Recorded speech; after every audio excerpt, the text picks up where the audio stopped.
Hey, what's up gamers? The question of the day is, what makes a great open world game? Well, there isn't a precise definition. Shenmue and GTA 3 are often cited as the first real open world games ever created, but even that is subject to debate. Broadly, there's just one rule, a non-linear approach to level design and total freedom. Well, I admit, that's not super clear and this definition is not very accurate. Many games could fit into this category, but if you're looking to feel a true sense of freedom, where's the best place to start? In this video, I tried to rank the best open world games by categories. Whether you love history, fantasy, nature, or the richness of immersive environments, you'll definitely find something that suits your tastes. Open world games that brings history to life. Who hasn't dreamed of traveling through time, visiting long-lost places? Video games let you just do that, with some open world games making you feel like you're really there, experiencing the freedom of reality. The franchise that has made this its hallmark is, of course, Assassin's Creed. Flying over ancient Egypt with Origins, sailing as a Viking in Valhalla, or strolling through the streets of Paris during the French Revolution, these are all experiences offered by the series. My favorite open world from the Assassin's Creed series, Assassin's Creed Odyssey,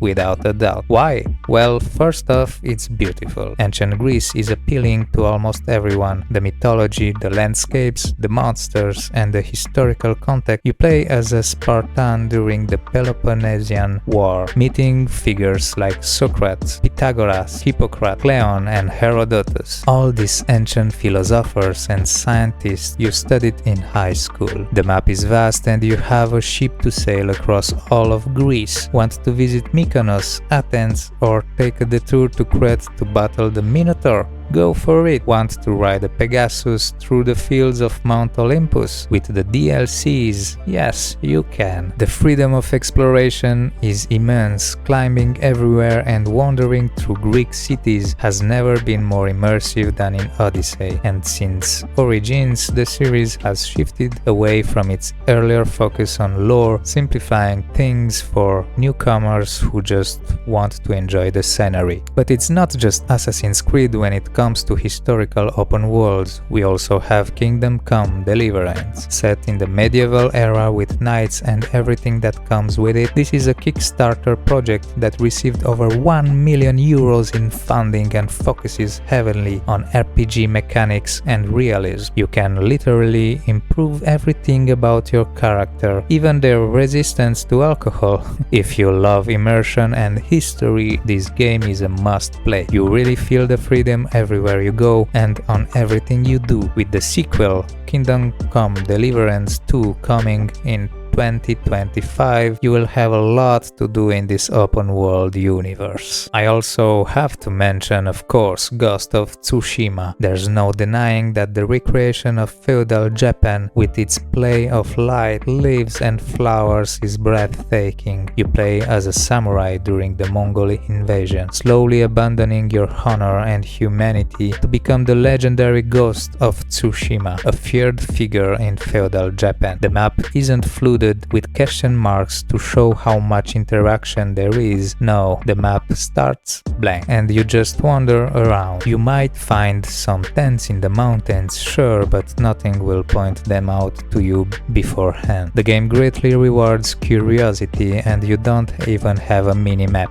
If you want to go somewhere, you click on a specific spot and you follow the way. Of course, the story doesn't stop at the Renaissance. For games set in more modern times, we have titles like The Saboteur. It's a bit older but often comes up as one of the early precursors of the genre. Set in Paris during World War II, it was one of the first open world games that really cared about environmental immersion and how the player feels about the surrounding. Now obviously we can't forget Metal Gear Solid 5, set in the 1980s during the Soviet-Afghan War. Yeah, the series with giant robots and battles against crazy bosses doesn't stop it from having a strong historical foundation. If you're more into the warfare, infiltration and command aspects of open world, then this game is perfect for you. The landscapes are stunning and riding a horse through the Afghan mountains or exploring the military camps is incredibly immersive. What makes Metal Gear Solid 5 stand out is the freedom you get as Snake in this open world, accompanied by your trusty dog. Yes, we all know Metal Gear and Snake is practically a legend, but this open world sauce is a fresh twist. The killer robots have been seen plenty in the series, but never with so much freedom in positioning and infiltration. The mountains, lightning, weather effects, vehicles, and stealth elements all come together to create a game where the AI adapts and evolves to counter your playstyle, making the challenge tougher as you progress. So yeah, Metal Gear Solid 5 is a masterclass in open world design. Now let's talk about open worlds in the Americas. So far we've talked about open worlds based on historical settings around the world, but there's one continent where entire history has been the subject of multiple video games. America. The idea of open world gaming has its roots in America. It's a continent so vast that the early settlers thought it was infinite, and this is reflected in countless video games adaptation of its landscapes. For instance, one of the largest maps ever created in the video games is From the Crew, a massive racing game where the map is literally the entire United States, recreated at scale. We're talking 30 gigabytes of map data for a game from 2014. A cross-country drive from one end of the map to the other takes nearly 2 hours of non-stop driving. If you prefer a more urban setting, then Marvel's Spider-Man is another great choice. Just swinging through the city is a thrill, and it perfectly captures the essence of New York. But when we talk about open worlds in America, there's one studio that has embraced the concept like no other. Yeah, Rockstar. They've given us 3 iconic open world games set in 3 different eras, most notably through the GTA series, where you explore iconic American cities riddled with crime. You can rob banks, fly fighter jets over Los Angeles, or infiltrate secret military bases. GTA V is the pinnacle of open world design, and it's a global phenomenon, having been released across 3 generations of consoles. The cheats are fun, and I still remember the helicopter code from middle school. The variety of locations to visit is so typically American, and the freedom to do whatever you want is what makes it so engaging. You can cause havoc on the freeway, mow down civilians, and then see how long you can survive against a 5-star police chase. And when you've done everything in the single-player campaign, the game has a robust online mode with role-playing modes and constantly updated areas and vehicles. You won't get bored anytime soon, with hundreds of hours of fun in this sandbox. Now let's go back in time a bit to a darker era, the 1940s, just after World War II. LA Noir lets you play as a detective in post-war Los Angeles. A city riddled with crime and corruption is a fascinating period, and the game is legendary, but keep in mind it's a 2011 title, so it can feel a bit dated in some aspects, like the angular environments and occasional visual glitches. For that reason, I prefer Mafia 2, which is also set in the US during a similar period but received a remastered version. It's like GTA, but set in the 40s and 50s. You play a mobster in a city that's a blend of New York and San Francisco, and the vintage cars and outfits are a nostalgic touch. Mafia 2 impresses with its realism. For example, you can honk at cars to make them move aside, and you can even open your car's hood, something you couldn't even do in GTA 5. If you rob a store, an investigation will be opened, and you won't be able to revisit that location until things cool down. Since it's the Mafia, bribing the police is central to the game, and you can literally buy anything. There's even a part where after repaying a loan from some mobster, you have to climb back up to the social ladder together after losing almost everything, all in the post-war setting. Is such a heavy, immersive experience. I especially loved the prison chapters, where your character spends 10 years behind bars and comes out in the 50s. During that period, the open world aspect is somewhat sidelined, but it's worth it for the atmosphere. But let's get back to Rockstar, because there's still one game I haven't mentioned, set in a very specific historical context: the taming of the Wild West by the US government in 1899. Red Dead Redemption 2 is the epitome of realism. You play as a cowboy, taking part in robberies and gunfights in a meticulously crafted western atmosphere. If you're a fan of westerns, this game is a masterpiece. It's a real joy to get lost in its sprawling, beautiful map, cities, plains and forests, all stunningly detailed. The attention to detail is insane. It's like you can smell the gunpowder, smoke and the fading American frontier just by playing. Technically, this is one of the most advanced game ever made. Red Dead Redemption 2 set a new standard for open world game. The footprints in the snow, the dirt on your horse after a ride, the way every object in a house can be picked up and examined, it's next level. There's never been an open world game with this much attention to detail, but it also raises some serious ethical questions about how game developers are treated. There was a lot of controversy when the game was released, with reports of crunch time and developers working 100-hour weeks. Despite that, the game sold phenomenally well, and it seems like no one cared much about the conditions under which it was made. Instead, critics showered it with perfect scores. Moving on to a different theme, exploring ruined worlds. Post-apocalyptic settings often make for great open world games. Think The Last of Us or Metro, but in an open world format it becomes even better. Walking through a ruined landscape, uncovering bits of lost history through ancient ruins is the best way to experience a post-apocalyptic world. It's all about atmosphere and environment, and you already know which game I'm going to talk about. Horizon Zero Dawn drops you into a world filled with questions. Why have machines taken over the planet and its wildlife? What are these massive mechanical carcasses scattered across the mountains? And why are the human tribes constantly at war? It's a world where robots dominate, and there are plenty of memorable, terrifying creatures. The bestiary is one of the game's strongest points, with tons to do, like hacking machines to turn them into mounts, stealing processors to use their own attacks against them, or just running from the biggest ones when you see them. You know nothing at first except that there was a human civilization before, but the game reveals answers as you explore ruins of our modern era. One of the most memorable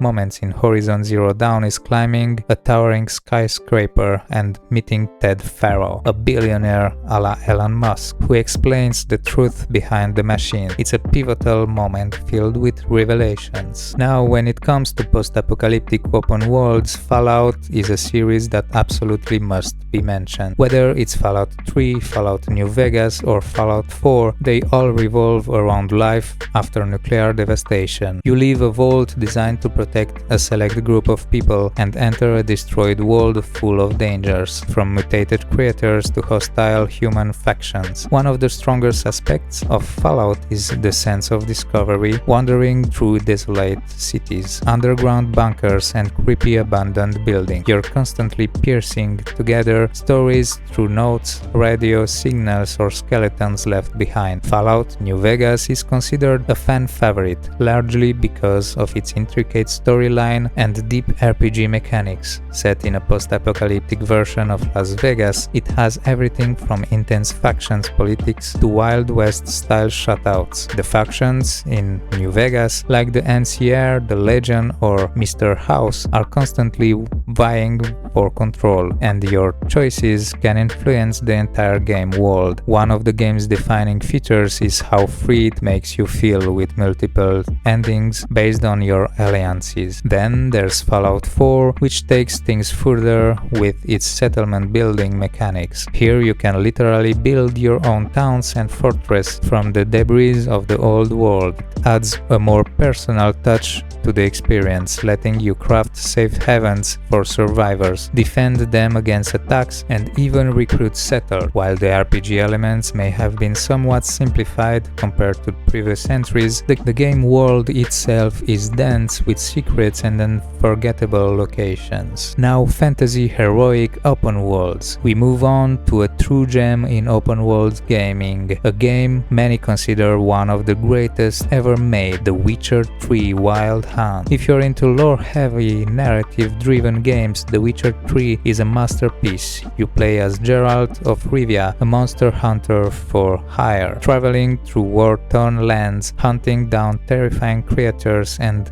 getting caught up in political conspiracies. The game is based on the series of novels by Polish author Andrzej Sapkowski, and the world of The Witcher feels incredibly rich and alive. The game's world is massive, and what sets The Witcher 3 apart is how much care went into every single quest. It's rare to find any fetch quest here. Even the side quests are filled with interesting characters and moral dilemmas. Every choice you make in the game has lasting consequences. You could be helping a village fight off a monster one minute and uncovering a dark secret about the townsfolk the next. The choices you make have weight, and the consequences aren't always clear right away. Visually, the game is stunning. Whether you're wandering through dense forests, black swamps, or bustling cities like Novigrad, everything feels meticulously designed. And let's not forget the two expansions, Heart of Stone and Blood and Wine, which are some of the best DLCs ever made, adding dozens of hours of gameplay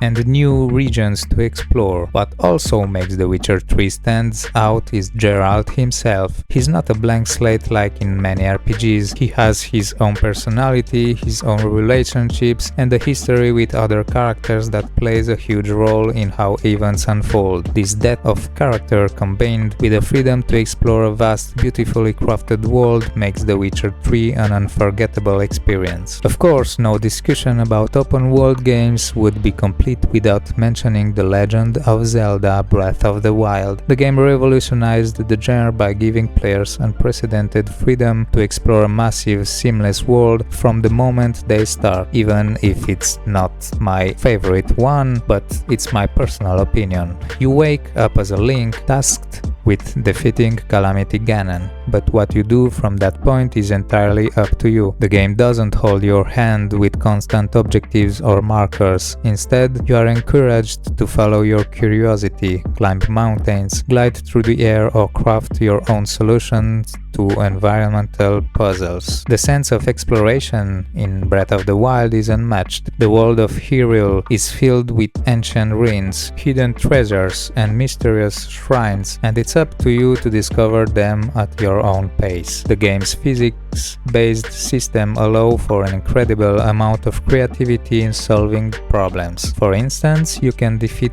enemies by setting grass on fire and using the wind to carry the flames toward them. You can use metal objects to conduct electricity and solve puzzles. The game also introduced a dynamic weather system that impacts gameplay. Rain can make climbing surface slippery, while thunderstorms can strike you if you're carrying a metal weapon. These elements make the world feel alive, constantly challenging you to adapt and find new ways to interact with it. Breath of the Wild set a new standard for open world games, proving that sometimes less is more. By stripping away traditional game designs conventions like minimaps and restrictive objectives, it gives players players the freedom to truly lose themselves in its world. The sequel, Tears of the Kingdom, has built on this foundation, continuing to push the boundaries of what an open world can be. And finally, Skyrim, the game that has defined open world fantasy for over a decade. Its world is teeming with life,